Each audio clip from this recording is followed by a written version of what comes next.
Okay. See if this works this time. Oh, I see people here. Okay, that's good. That's good. Somebody's here. I had to stop and start again. It's like you gotta restart your computer sometimes. In the middle of the stream. That's really great. Am I live now? There's an echo. All right, hold on. What about now? Is there still an echo? Oh man, I just hate this live stuff. That's why I don't do it. If I had, there's still an echo. Charles says yes. Maddie C says no. Fixed? Okay, huzzah. So you can hear me, you can see me. I'm not doing the crazy choppy dance. All right. Okay, good. I don't know what happened there, guys. Everything was set, ready to go. I started, and then it did that thing. And I was like, I can't fix this. And, true to the name of the show, Me, Myself, and Die, I don't have an engineer. It's just me. So I had to figure it out. Anyway, we're here now. I don't know if people are going to find this or not. Looks like there's 12 of you here, which is awesome. Welcome. I don't even know how this works. If you are directed to a stream after a video and the stream collapses like this did, how do you know to find the new stream? Like, do you just have to go to the person's channel and look for it? I have no idea.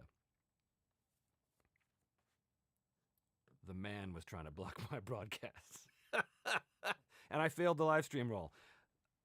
Volume's really low. Okay, well, I'll bump it up here. How's that? Oh, people got notifications? Okay, that's good. Is the volume better now? I pumped up my levels a bit. Is that okay? Anyway, yeah, there's just me. So I have no engineer. I have no nothing. I just don't. I don't any of this. Anyway, enough of that. Thanks for finding me again, guys. Presumably, most of you just saw the episode 6, A Dangerous Lead. This one may be one of my favorite episodes this season. I liked it. And I know it was just sort of like a big fight and an interrogation, an impromptu interrogation, but I just liked the way everything sort of arised naturally out of everything. It just felt cool. A couple little mistakes in the rules because the rules are new initiative system, new lots of things. I think I've mentioned this before, I have 18 different versions of this game in my head that have all been changed and adjusted for the past year, so sometimes it's hard for me to remember. Wait a minute, which version are we using in this particular? So I'm trying to streamline everything down, but there's still cases because it's still new. Like anytime you learn a new game, a new rule set, it doesn't matter whether it's your game or not. There's a certain amount of time you have to take to figure it out, to let the rules really cement in your head. And I'm not there yet because the rules are still shifting and changing. I am at the place now where I'm very happy with the overall shape and a lot of the specifics, but now it's just tweaking. Now it's just tweaking a bunch of stuff. So it should be easier as I go on. I think there's going to be fewer and fewer rules mishaps, I suspect, going forward.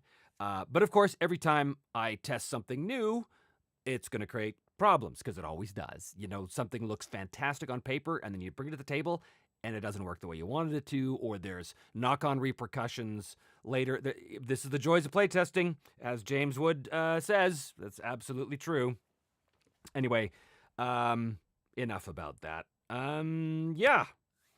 Oh, thank you, Alex. The Spirit Mantle stuff was really nice. Yeah, it was cool to bring that back. We knew that the Spirit Mantle was the way that the Death Knight was tracking Vale, but we didn't know how or why. So that was a surprise to me in the episode that she was able to take advantage of that fact and sort of use the tools of the enemy against them. So that was a nice surprise. It was pretty cool. I also really like how Vale is turning out as a character. She is far more proactive than, say, Simon was. Very, very different seasons, obviously. But Simon in season 1 was a very reactive character for a lot of it. He was sort of like, he was responding to this unfair world that was pushing him in all directions. It wasn't until later that he sort of became a proactive character and seized the initiative for himself and actually started to pursue his own goals. But Vale is a different story. She starts off with a very, very clear objective, and so she is She's very active as opposed to reactive. So in drama, that's a very good thing because you typically don't want your characters to be just reacting to everything because they tend to be boring and dull that way. Anyway, that's good. So, yeah. So let me tell you about why I changed the initiative system, because I know that somebody had mentioned, oh, I was hoping the phase system would work. Well, the fact is, the phase system does work. The phase system, any phase system, was sort of a white whale of mine my whole gaming career. I had been exposed to phase systems way, way, way back, but they never really made sense to me when I was young. But I always wanted to figure it out. And so when I started designing this game, I was like, by God, I am going to do a phase system. I'm going to do the thing I've never been able to do because I know I'm going to like it. So that's why I did it. So the phase system works in certain games, but the phase system is kind of a throwback from the origins of role-playing games, which was war games, right? The phase system is very war gamey. And there's nothing wrong with that. It's just that to me, after a lifetime of initiative, and especially changing initiative every round, the phase system just felt a little too arbitrary, a little too restrictive, a little too wargamey, frankly. So it worked. It kept track of everything very nicely, but I just kind of felt like, for me, it wasn't where the fun was. And in the end, I have to be true to what I find fun. Otherwise, there's no point in me designing the game, right? So, yeah, the phase system had a lot of advantages over the initiative system, but it had a lot of disadvantages too. So the way I have it now, I quite like it. This is something that seems like it wouldn't work on paper, that it would be clunky on paper, but actually works pretty good at the table. So the idea is when you make a character, you can buy an initiative die in character creation. You can also develop it over time, kind of like a skill. But it's an initiative die from D4 to D12. And it's very, very simple. At the beginning of every round, you roll that die, and the number that you get is where you're slotted in on the initiative. Except, enemies are static, so enemies never roll. The average is 3, but enemy initiative goes typically from 2 to 8. And mathematically, if you have an enemy initiative that's 8, that's like preternaturally fast. It's crazy fast. Really hard to beat. That's just statistics. We work that all out. But the idea is that you have this initiative and you roll the dice. The enemy has static. So if you get that enemy's initiative score or higher, you're going to go before them. Now, if there's multiple player characters that are before that enemy, they can all choose when they're going to go, right? It's not like, some forms of D&D where it's like, well, I'm on 12 and you're 11, so therefore I must go first. No. If you're both, this round, if you're both before the enemy, you can choose when to go. So it does add a little more sort of tactical freedom in a lot of situations. Not all the time, but sometimes it does. And the fact that it's so easy, there's no calculation involved. You're picking up your die type, you're rolling it, and that number is when you go. End of story. But the thing I really like about it is the fact it brings the resolve system back into it. So resolve is very important for spellcasters, but it's also very important for people in general because you can use it to make rerolls or to add bonus SLs after the roll, things like that. But now you can actually spend resolve on initiative. If you really want to go before that particular enemy, you can spend resolve however much you want. But of course, resolve is a finite resource. So I love that sort of gamble, right? I love that. That's sort of prevalent throughout the design of the game is risk reward, right? That's the whole thing. Anyway, I really dig it. Let's see where we're at for our comments here. Mr. Chori, so if I understood the episode, Carlos was the general all along. No. Why? Why do you say that? Andrew Mitchell, good morning from New Zealand. Hello, band meeting, everyone. Hello, Andrew, nice to see you here.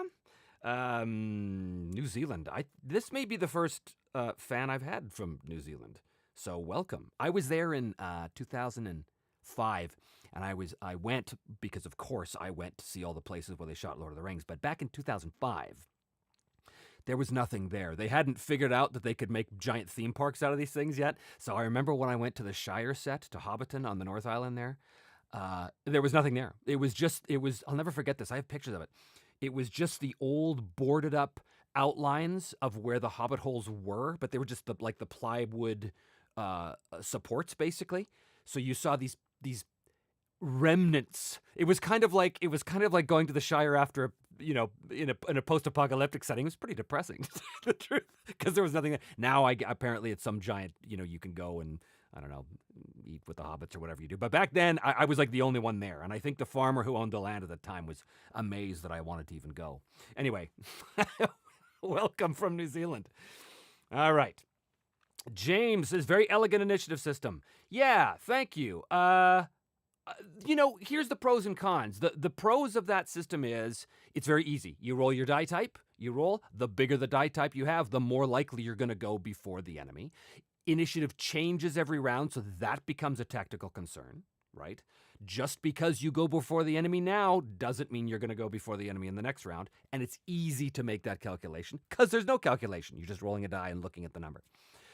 You can spend resolve in your initiative score, so that gives you a lot of flexibility in terms of how you want to spend your limited resources in this particular engagement.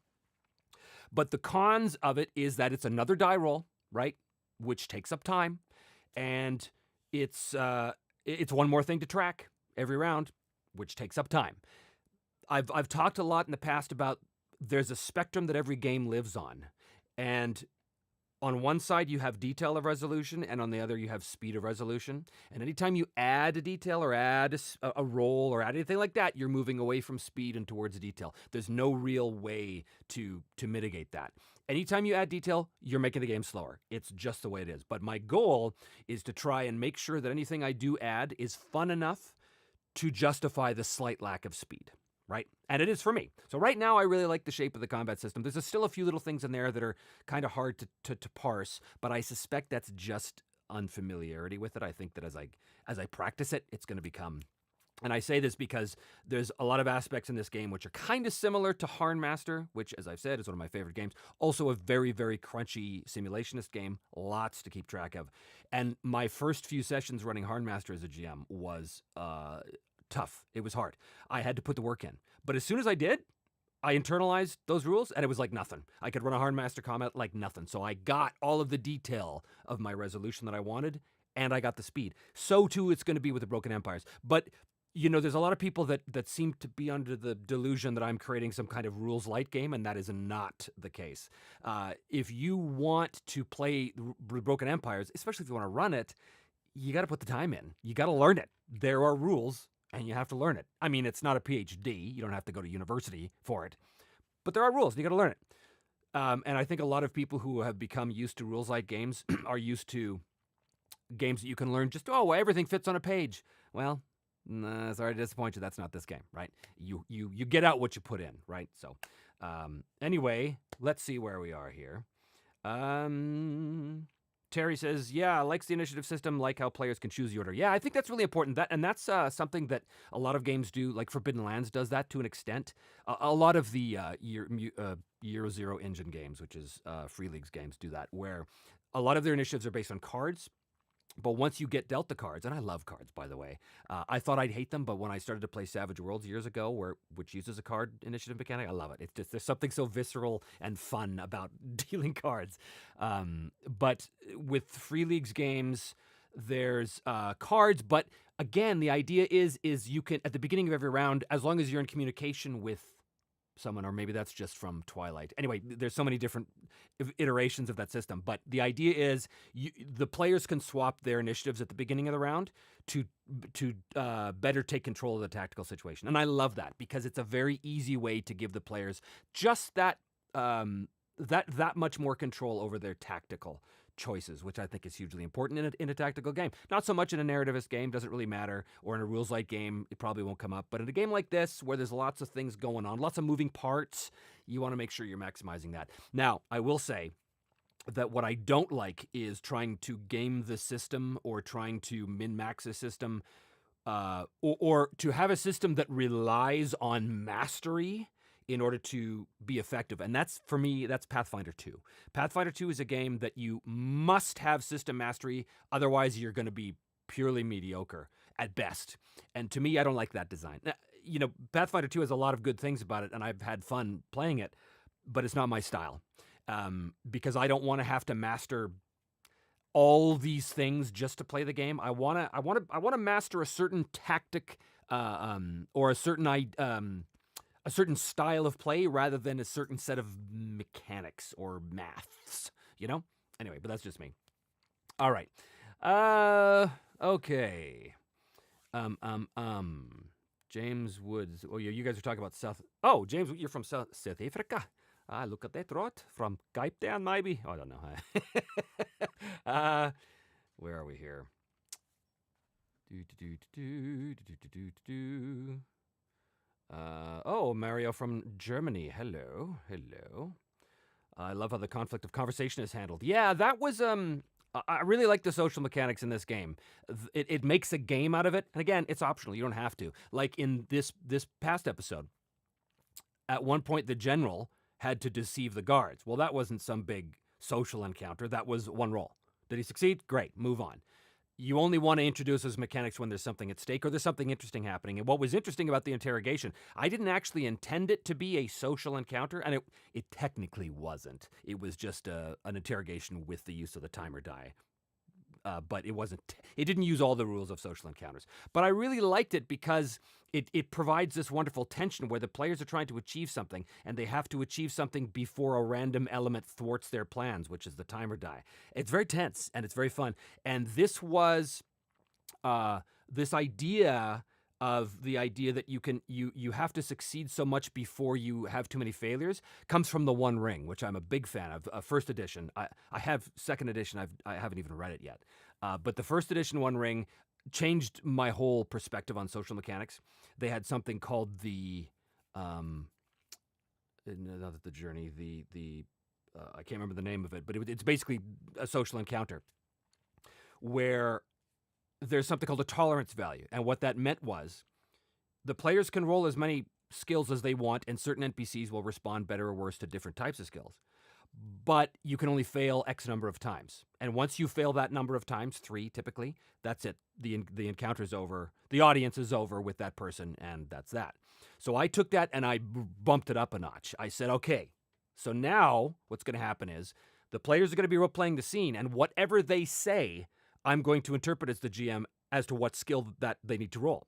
So what that meant was players who were very boisterous and aggressive as players, but their characters weren't necessarily, the group learned very quickly that they had to mitigate that and they had to tactically choose for that. So we had one player who was, as I said, very, very aggressive, and he said something very aggressive to this NPC, and I said, roll intimidate, and his eyes went wide, and he said, what? But I'm trying to persuade him, and I said, well, what you just said and the way you said it was very intimidating, and the table all went, yeah, dude, like, totally, you were really, really aggressive there, and he said, but my intimidate sucks, and I said, well, there you go. And at that moment, the players went, oh my God, we have to be careful about who says what. And it was awesome. And suddenly, those social encounters became incredibly tense. They became these they would be sitting around the table, and if someone started to talk who shouldn't be talking in that moment, the rest of the players would jump on them like, shut the hell up. What are you doing? You're not the guy for this. It was great. It was fantastic. Anyway, so that's what my social mechanics are. I basically took the very, very rough structure from One Ring, and then I extrapolated from that with the timer die and with all this kind of stuff. So it works really cool. I'm really happy with it, and I think that you'll be happy with it too. I hope you will. All right, where are we? Larry G says the combat feels fluid to me. Well, that's good. There's a lot going on in a combat, right? But if it feels fluid, that's awesome. Gordon Wincott, I like your use of the acrylic boards to mark your zones. Yeah, that's old school, man. That's we used to play just on a hex grid, which we would use water-soluble markers on. We didn't have 3D terrain. We didn't use any of that stuff.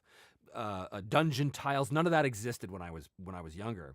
So we just took these markers, like the Schaefer water sols, and we just draw everything on the map.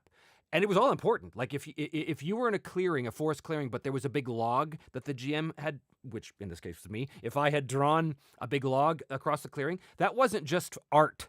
That was a tactical consideration. That's a log now you could hide and take cover behind if there was ranged attackers. Or it was a log you could maneuver someone and push them over and make them prone, right? All that stuff. So I love that stuff. And so I'm building that into my game as well. And that's why I brought back the idea of putting the plexiglass over the map, so you can literally draw every zone, and you can also draw the features of the zone. So the features of the zone, while I'm on this subject, that comes from Fate. Now, Fate is a game that I typically don't like. I like a lot of things about it, but one of the things I like about Fate was this idea that zones had what they called aspects, but what I call descriptors, which is just, these are things in the zone that could become important if the player decides that he wants to use them. But I don't use the Fate point economy or anything like that Fate used. That always bugged me. But I love the idea that you could tactically use the area you were in without having to worry about a bunch of different modifiers for stuff. So again, I'm a sim-light game. Broken Empire is a sim-light, which means it's a simulationist game, but I'm using some of those lighter rules from more narrative style games, right? That's this zone I'm working within. Where are we here? Loot. I described this game as a concise game. The rules are there, but they don't overstay their welcome. But that's good. Again, I'm so pleased to hear that. Adjacent says, upgrading the initiative die feels like Savage Worlds. Yeah, I know that. I didn't do that on purpose, but as soon as I did implement that initiative die, which happened in the middle of a playtest, by the way, a couple weeks ago, we were having some issues over stuff, and I said, well, what if we did this system instead? And some of the players looked at me and went, where did you get that? I was like, I don't know, but I know where it was. It was from the idea of Savage Worlds, which is one of my favorite games. So, yeah, it's cool. How old is my channel? Coming up on 5 years. I started in September of 2019. Hard to believe, and I'm at 33,000 subs as of today, I think. So, huzzah, hooray! Okay. Vortak, I like how you have SLs to reach the goal, but that's suspense with a die roll each attempt. Yeah, it's always a gamble, right? And it's fun. It's fun. Tension's fun. All right. James Wood, maybe season 5 could be the One Ring 2E. Maybe. We'll see. Okay. So Vortec Games, are there a lot of options in combat to use SL, success levels, like moving someone or switching hits? How many different things are there, and are there ways to improvise based on what a player wants to do? So the answer is yes, there's lots of stuff you can do with SLs, but it's a finite list. Success levels are used in combat to do 2 categories of things. The first category is to choose your location. So if you hit a guy in the body, which is by far the most common target, and that's based on the ones die, but you know that he's got big armor on the body, let's say, and you want to hit a less armored location, maybe he doesn't have a helmet on, like a fool, then you can spend SLs to move the hit from the body to the head to choose location. But the kick is, it's dependent on the weapon. The bigger the weapon, the harder it is to choose locations. The smaller the weapon, or the faster the weapon, the easier it is. But the converse is in that second category. The second category is everything else. So you can choose location and to do a thing if you have the SLs to afford it. And that's things like disadvantage people, like unbalance them. Knock them prone if you hit them in the leg. Disarm them if you hit them in the arm. Do a vital strike if you hit them in the head, right? So they are intermixed with hit locations. And then the bog standard things you can do regardless of hit location are circumvent shield. Shields are really good in this game. We haven't actually seen it in the game yet because none of the characters have used shields except for Vale. She's got a small one. But shields are awesome in this game, just like they kind of are in life, and so is armor. But circumvent shield you could do, but that's based on the weapon as well. The faster the weapon, the easier it is to do that. But the 2 main things you can do regardless of the weapon is you can disadvantage someone. You can basically knock them, you can unbalance them, right? In which case they're minus 20 to their next roll. Or you can drive them from the zone, which one of the assassins did to Vale in this last episode. I think Thrag did it to an assassin, to drive the assassin into Vale's zone at the beginning. So that's a good way to keep the action moving around the board, which you want to do if there's a tactical reason to do it. Now, the reason why the assassin did it to Vale is because he was trying to move her away from the oncoming general's guards who he knew were going to come down.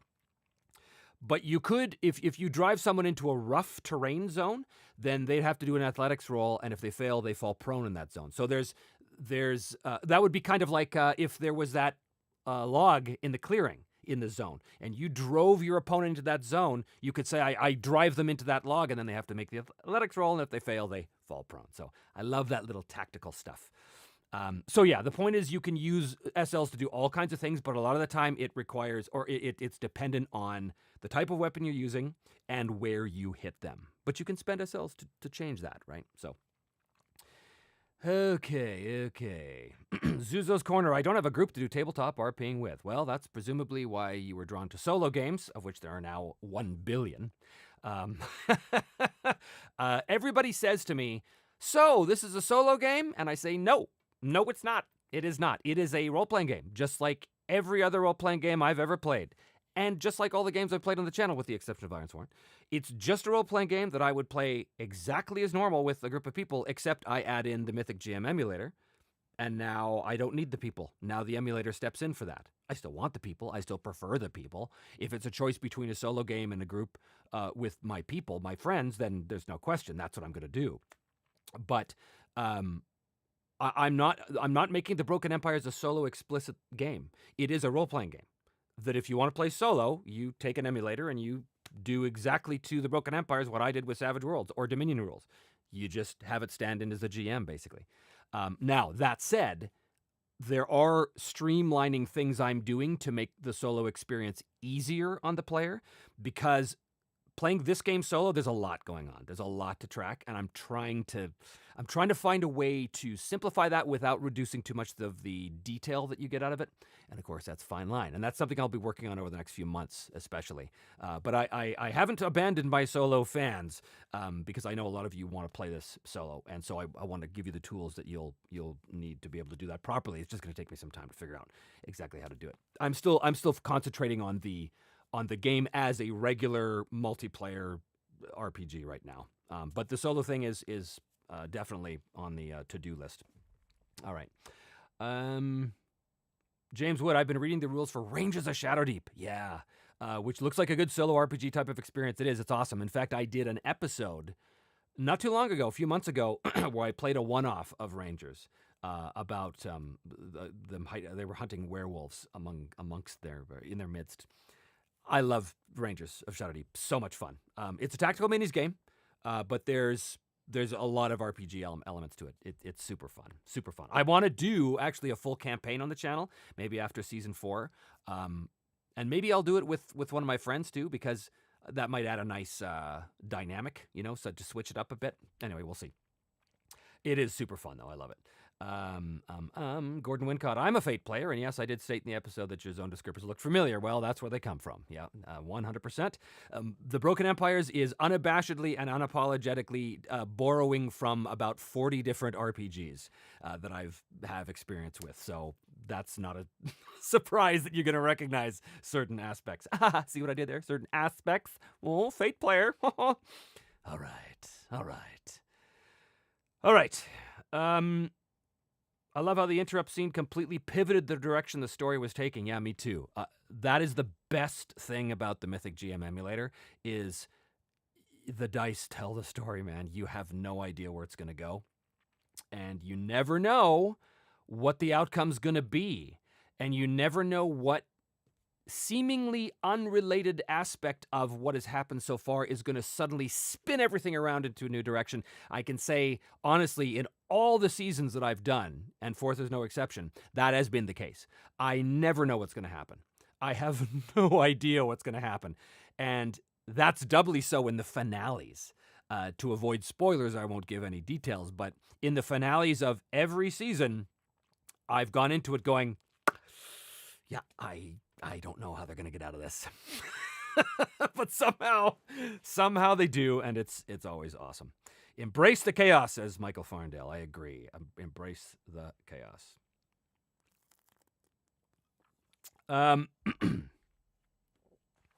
Yeah, Rolbo. Not just the episode, the entire plot. Exactly. The goal to investigate the palace might not be required anymore, depending on how the encounter with the knight goes. Exactly right.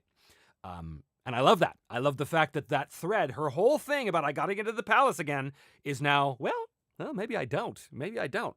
And I love that, because that gives you such freedom to explore different ways to approach a problem that you don't see coming, right? I love it. I love it. I love it. Okay.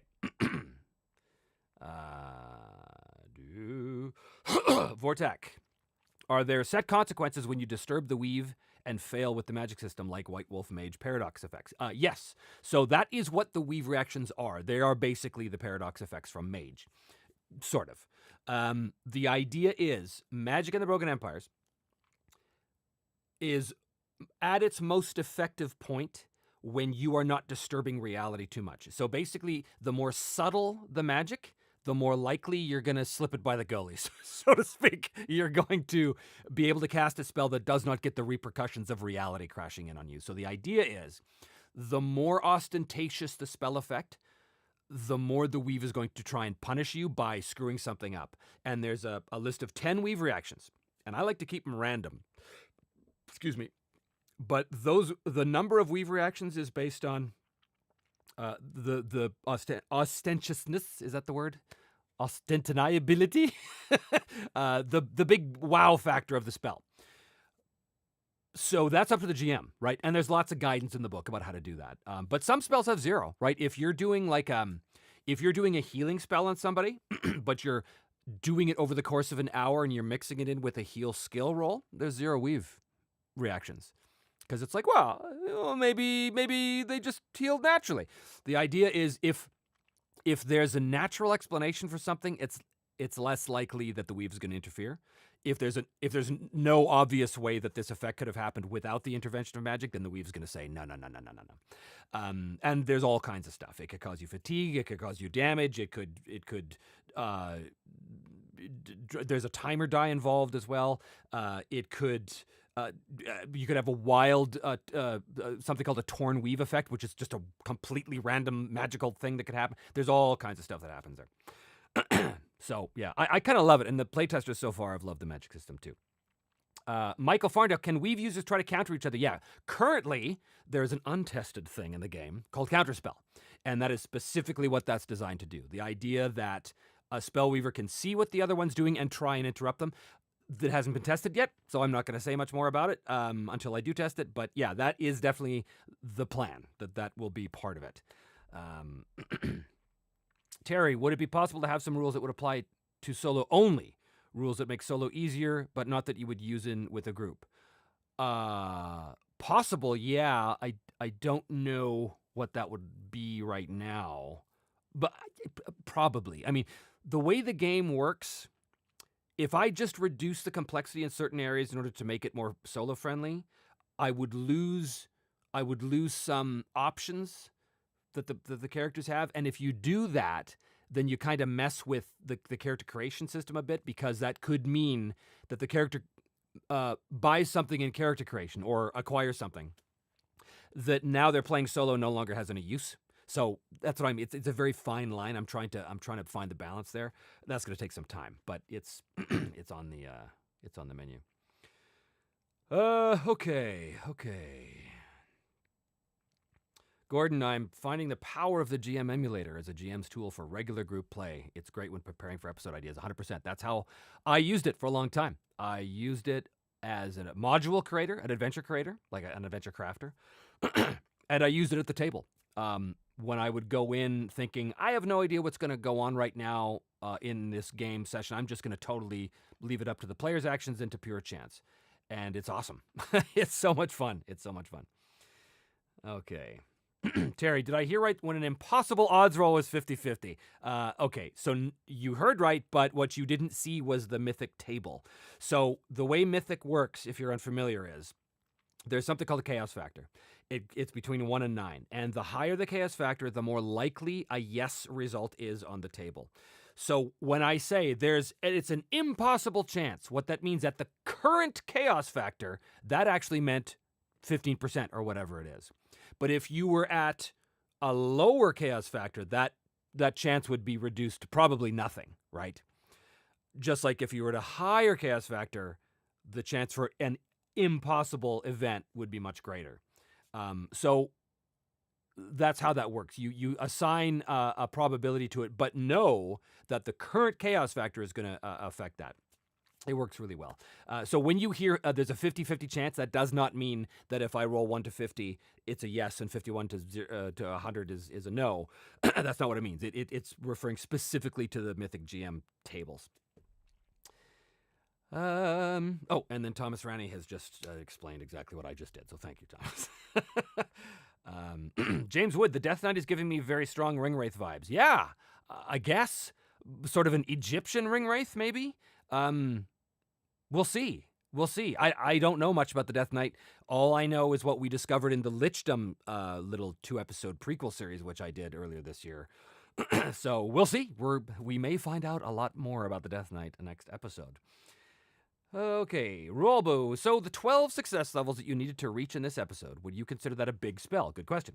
Because if there are much bigger spells, how could a character ever get 15 or 20? So, the way it works is when you cast a spell, you're applying enhancements to it. And those enhancements are target, range, duration, potency, and sense if you need it. A lot of spells don't need sense. So, for every enhancement you want to bump up, so every spell starts with a freebie, right? So what that means is the base spell power is target of self, duration of instantaneous, range of self, potency 0, and no real sense. So that's not a very useful spell, right? There are some things you can do, little cantripy things with that, but it's not very useful. So if you want to increase the usefulness of the magic, you have to increase its enhancements, and every step of enhancement you make adds up the cost of it. So the idea is, when you make that spell roll, you're not just trying to roll your skill or under. Like everything else in the game, it's a blackjack system. You're trying to roll under but high. Because the higher you go, that number on the tens die is your success level. So what we found is the average kind of utilitarian, useful combat spell, let's say, is going to be around 7 to 9 SLs. Now, you can do that as a skilled caster because you roll, and what you roll on your tens die is your SLs, but then you bump it up with resolve, right? So if I'm 2 SLs short, so if the spell is 8 SL cost, and I roll a 62, well, I've rolled 6 SLs, I'm short 2, I can spend 2 resolve to meet that, and then the spell works. But if I roll a critical on that, if I roll a critical on the roll, it costs me 0. So it's just, it automatically happens. Or maybe not 0, but whatever the rule is. You roll a critical, it's like, yep, great, you get exactly what you want. So you can always roll a critical. But also, if your resolve is not enough to power that spell, that's what magical items are for. And this is why what I call threads, these are solidified pieces of magic, and it's very much inspired by the Ars Magica concept of raw whis, which is magic in a raw physicalized form. That's exactly what this is. You will find threads of the weave that have become physicalized, that act as usable bonus success levels for a caster. So, for example, Vale in this episode, she has the Spirit Mantle. And the Spirit Mantle provides 1d6 bonus SLs of Spirit Strand magic, because there's 5 binds and 10 strands, right? So if she wanted to cast a fireball, that's not going to help her. But anything she uses with the Spirit Strand to deal with the undead or the soul or anything like that, she can draw upon that. But it's only 1d6 per day. There are some threads that are consumables. So basically, yeah, you got, I don't know, you find a piece of a tree that used to belong, it's like a cast-off limb from an ant or something, and that represents the plant strand, let's say. So you've got this thing, you've got this little stick or this log, and that represents 5 bonus SLs, and as soon as you use that, it's gone, it's consumed, it goes back to the weave. So that's how that works. So what that means is, the magic item economy for spell users, for spell weavers, is crucial. They would kill to gain more of these items, right? Because it literally fuels their magic. Now, the big spells are the rituals. If you're trying to do big spells that cost you 15, 16, 18, 20, you can do it, but that becomes a ritual. And rituals take way longer and have a cost. That's where you have this ritual time die timer that starts to tick down. That'll all be in the rule book. You'll see that too. Anyway, the point is that yes, her casting a 12 SL spell, that's a fairly hefty spell. But as you can see, with a good roll, use of her own resolve and use of a magic item, she was able to do it. So that's how that works. And in terms of paradox mitigation or weave reaction mitigation, you also can spend your own resolve on that. So if you're casting a spell that has 8 SLs to cast it, but there's 3 weave reactions, you can spend an additional 3 resolve if you have it, or use 3 of those SLs on your roll if you have it to spend to mitigate that, to say, no, that's not going to happen. Now, you can only do that up to 3. If you're casting a spell that's more than 3 weave reactions, you can't mitigate those. So you have to choose which ones you're going to mitigate, right? Risk reward, gambling, all that stuff. Jamie Mendez, maybe solo rules include a way to not roll for defense for enemies only attacked by the PC. So yeah, I kind of have something called quick resolution at the end of the combat chapter right now, which is basically that. It says if you want to get past an enemy quickly, you roll competing weapon skills, essentially. If you beat them, in other words, if you roll under your skill and higher than theirs, then you win. And it's kind of Burning Wheelish, right? You get what you want, that's it. You move on, you win, they're down, you move on. But if they win, then the full combat rules come into it. So if they beat you, they rolled the higher skill, then they subtract your successful SLs, if any, from their roll. Their one's die becomes the hit location. They do damage to you based on the limb. You're rolling a wound die, all the usual stuff. So players don't get away with being hit, but they get away with delivering hits in that quick resolution system. The drawback to that system is that if you use it all the time, you basically nerf all of the potential specialties players can buy to do special things. So, like, for example, if you bought a specialty that it makes it really easy to knock somebody prone, then that's really not going to be an issue because you're not going into that level of detail. So the solo rules are going to be closer to that, but not as simple as that. So that's where I'm going with that.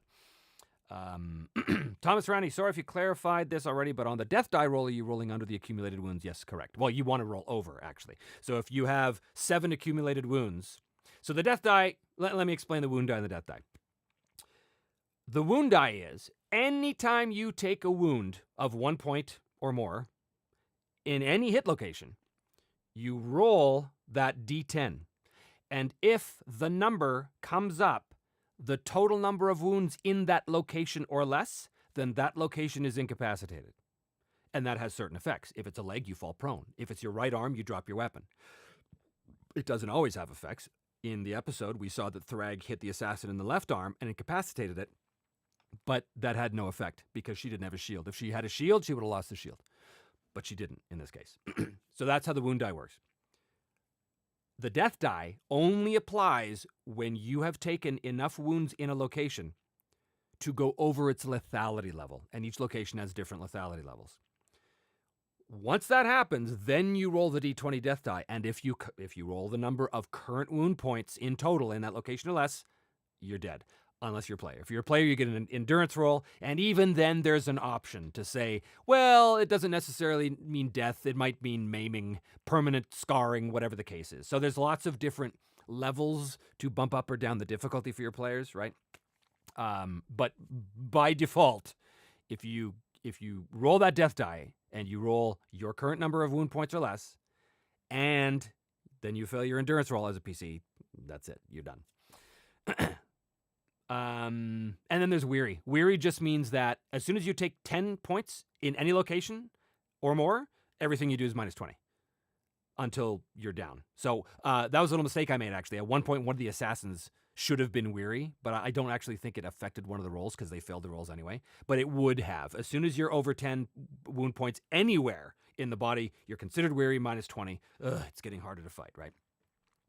Anywho, this is all fairly easy to track because I've developed these little NPC enemy sheets, and you can see exactly on the sheet, you can see what their armor in each location is, what the lethality level is, how many wounds they've taken. There's a checkbox. There's a little box for are they weary? All this stuff is here. So, oh, and toughness, by the way, that's important too because we did actually see this in the episode. Players and some NPCs have toughness, and toughness you add to the roll of the wound or death die, which means you're less likely to succumb to those sort of lower level wounds, especially.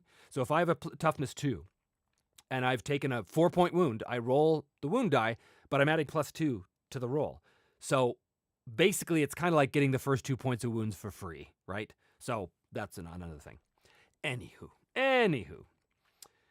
Where are we?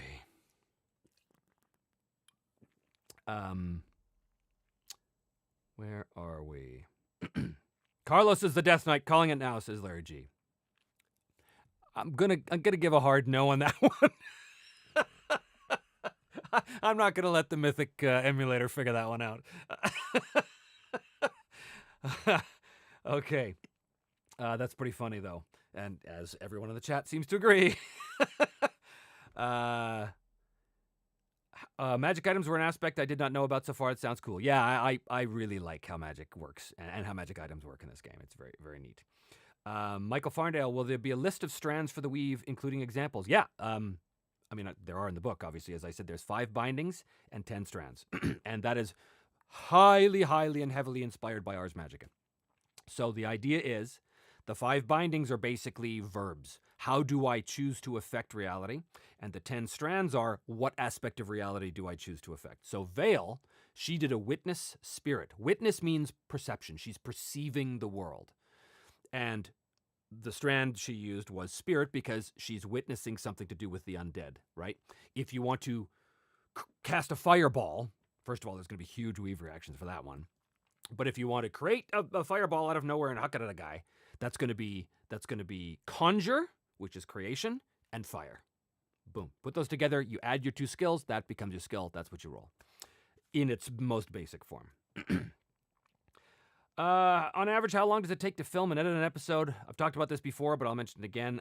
Shooting the episode is fairly simple. It takes about, depending, on average, an hour and a half. I shoot for about an hour and a half, on average. To edit, anywhere between 8 and 14 hours. And then I do further post-production on it. So I do what I call a rough pass, which a rough edit, where I do the basic edit to try and get everything assembled. And then once that's done, I go back and I do a fine cut. And that's where I start to cinch up things and I get rid of things that don't need to be there.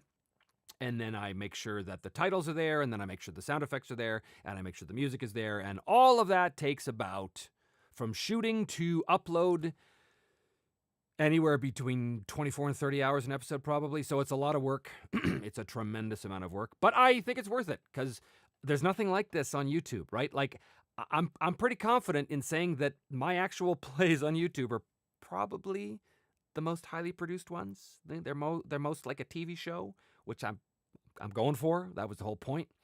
And I love it. I love the fact that it turns out like a show, you know, because it is a game, but it's also a show. All right. You mentioned NPC cards. Will there be other assets or accessories available, physical or digital? Yes. There's going to be all kinds of things. It's not a widget-based game. It's not like a board game where you have all these bits and bobs. It's a role-playing game. What you really need is the book and your imagination and dice. But there are going to be things that I'm trying to provide for the starter set. Things like enemy sheets or like a combat cheat sheet, right? Stuff that every player can have or can be passed on the table, whatever the case is. So yeah, we want to have stuff in there just to make things easier, at least until you learn the game and you've internalized a lot of this stuff. And yeah, digital, we are releasing everything as PDFs. Ultimately, and I get asked this all the time, is this going to be Roll20 friendly or Foundry friendly? I hope so. I certainly can't do that. I can't program something for Foundry. I have no idea how to do that. It's way beyond me. But I know that a lot of people are interested in that. So we are looking into that to see if we can make that happen. But right now, we're just focused on seeing if there's interest enough to actually kickstart the game itself. And if there is, great. Then we'll talk about the next steps because that all costs money. And especially a Foundry application that's going to cost a lot of dough. So we'll see how well the Kickstarter does. Obviously, the more people that show up on day one of the Kickstarter, the better the project's going to do and the more things I can provide. But right now, as it stands, it's the book, it's the starter set, like the box set, with some stuff in there, and digital versions of said sets. Anything in the rules that will introduce a deity system or influences based on worship of God? Yes, absolutely. There is divine magic. And divine magic works similarly but different to weave magic. Similarly in terms of the effects it has, completely differently in how it's harnessed and used. if you are a godbound, which is the name of what priests are in the Broken Empires, first of all, faith is not an issue. Everyone knows the gods exist. So it's not a matter of faith. It is a matter of piety. It is a matter of devotion to that god. And you don't have to be a cleric to have piety. Starting off in the game, if you want to be a godbound, yes, you need to specifically be a priest. But there are ways to gain piety without being a member of a church, right? You could just be the chosen favorite of a god. But how it works is you construct spells very similarly to Spellweaver spells, and then you make a piety roll. But that piety roll can be affected by what you're asking. So if you're asking for something that is within the god's domain, it's going to be easier. If you're asking for something that God does not like or know about, that's going to be harder. And when you make that roll, your piety could be affected. So even if you're successful, it still might cost you piety. Now here's the real kicker. As it stands right now in the rules, and I love this, if you have a piety score changes all the time based on your use of it, but it also also changes based on how devoted acts of service and devotion to your deity. So the more of those you perform, the higher your piety goes. But the kicker is the player doesn't know what the piety score is. Only the GM knows. It's secret. So every time the player is asking for a miracle, they have no idea what the chances are going to be. They make the roll, but they have no idea what the chances are going to be. All they know is the more of service to my God that I am, the more likely he's going to answer my call. He or she's going to answer my call. So that's how that works. I love it. All right. Jason says, are there any mechanics inspired by Powered by the Apocalypse systems? Yes. But I couldn't tell you offhand which ones. I know I am... Sorry, I'm going to do two things at once here for 1 second. I know I am inspired by those games. I just realized I have to go here. I got to cut this short. I have a game. I have a game at 3. So that's kind of cool. But not for right now. What was I saying? Powered by the Apocalypse. Yeah. Yeah, there are influences, but I can't remember which ones right now. Anyway, I do have to go. I'm just seeing anything down here at the bottom that I missed. Trevor consider stretch goals in the Kickstarter to do things that will cost extra money. Yeah, we're talking about that. We're talking about all that kind of stuff.